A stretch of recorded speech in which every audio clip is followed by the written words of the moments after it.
कानून व्यवस्था में हमने सुधार किया, हमने भ्रष्टाचार के ऊपर नकेल कसी, और ये जातिवादी राजनीति करने वाले लोग जातियों में बांट करके वो आगे बढ़ते थे। हमने हरियाणा में एक कह करके उस जातिगत पॉलिटिक्स को भी समाप्त करने का काम किया है। और जिनके मन में अभी भी कुछ बातें रहती हैं, मैं आज भी अपील करता हूँ, इससे भला होने वाला नहीं। हमारा भला तो विकास का काम कौन कितना करता है, सोच किसकी कितनी ज्यादा है, जनता की भलाई में कौन काम करता है, ये सोच विचार करके हमको आगे बढ़ना चाहिए। तो इस नाते से हम लोगों को सुविधाएं घर बैठे मिले, इसके लिए हमने बहुत से पोर्टल बनाए, और बल्कि मजाक में कुछ लोगों ने हमको कहा ये पोर्टल की सरकार है। हमने स्वीकार किया कि ये पोर्टल की सरकार है। अगर हमारे ये 100 से ज्यादा ऐप और पोर्टल नहीं बनते तो हम घर बैठे बेटियों की शादी में जो 71,000 रुपए देने की बात की वो पहुंचा नहीं सकते थे।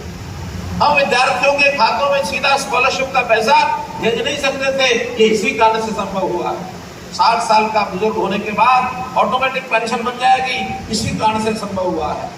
और 12.5 लाख हरियाणा के लोगों को नए राशन कार्ड 1 क्लिक से बन जाएंगे, ये इसी कारण से संभव हुआ है। बहुत ऐसे काम इस ऐप्स और पोर्टल से सिद्ध हुए हैं, क्योंकि हमने हर परिवार की पहचान बनानी शुरू की है।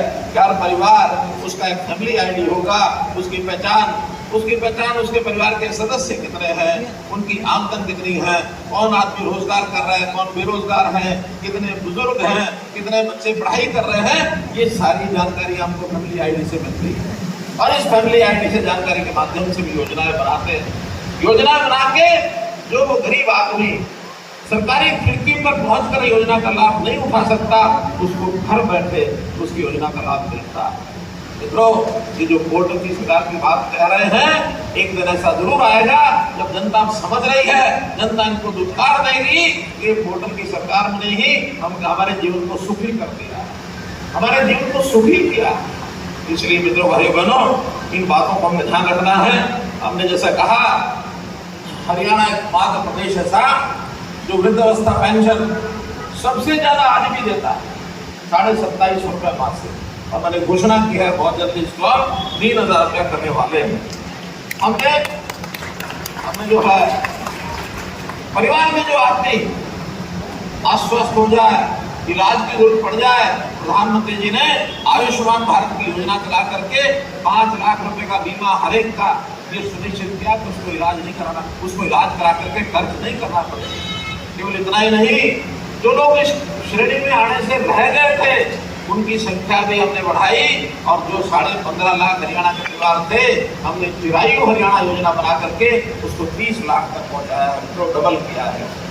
इन सारी योजनाओं को लेकर के हम लोग आगे बढ़ रहे हैं। रोजगार के नाते भी जो गरीब परिवार, उनके किसी न किसी एक सदस्य को बुलाकर कैंप लगाकर हम उनकी ट्रेनिंग भी कराते हैं, उसको किस प्रकार का रोजगार करना है, उसको बैंक से लोन चाहिए तो लोन भी लेके देते हैं, या इस किसी प्रकार के काम में जिसकी आमदन बढ़ जाए, ऐसे काम कराने के लिए उसको पशु बांधना है तो लोन ले सकता है, उसको दुकान करनी है तो लोन ले सकता है। ऐसे सब कामों की उसकी सहायता करते हैं। और आज हमारा टारगेट है कि बहुत जल्दी ऐसे 1 लाख परिवार ऐसे हम छोड़े जा रहे हैं कि उनकी आमदन अगर 1 लाख रुपया साल से कम है, उसको कैसे हम 1,80,000 के श्रेणी में लेकर जाए। आदमी काम करके ऊपर उठे। ये जो मुफ्त लेने की आदत जो राजनीतिक नेताओं को लग गई है कि तुम ये मुफ्त ले लो, तुम ये मुफ्त ले लो, हमारा लक्ष्य होना चाहिए लोगों को रोजगार दें।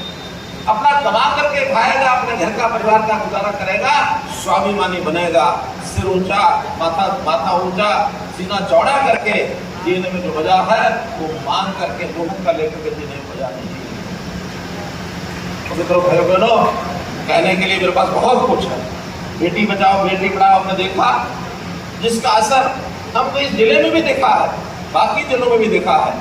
जब ये योजना बेटी बचाओ बेटी पढ़ाओ प्रधानमंत्री जी ने लॉन्च की थी 2015 में, उस समय हमारे हरियाणा की ये जो रेशो थी लगभग 850 थी, और आज यही बढ़कर के 923 हो गई है। मित्रों, 923, 1000 लड़कियों के पीछे यानी 2000 बच्चों के पीछे हमने 73 बच्चों की जान बचाई है। अर्थात लड़कियों की जो जान गर्भ में चली जाती थी वो जान को बचाने का काम भी आपके द्वारा इस सरकार के यानी इस सरकार के माध्यम से आपको बताया गया है।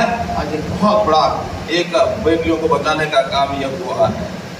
किसान हैं, उनकी भी फसल का ब्यौरा। अभी तक तो हम ये करते थे, उनको कहते थे, तो जो बाजार में बिकती थी फसल उसका रजिस्ट्रेशन करवाते थे ताकि मंडी में उसकी बिक्री ठीक हो जाए, कल को कोई खराबा हो तो उसका मुआवजा उसको ठीक मिल जाए। लेकिन इसमें कुछ गड़बड़े हमको ध्यान में आई। कुछ खाली जमीनें रहती थी या जहाँ रजिस्ट्रेशन नहीं होता था वहाँ भी बहुत लोग इसका लाभ उठा करके कुछ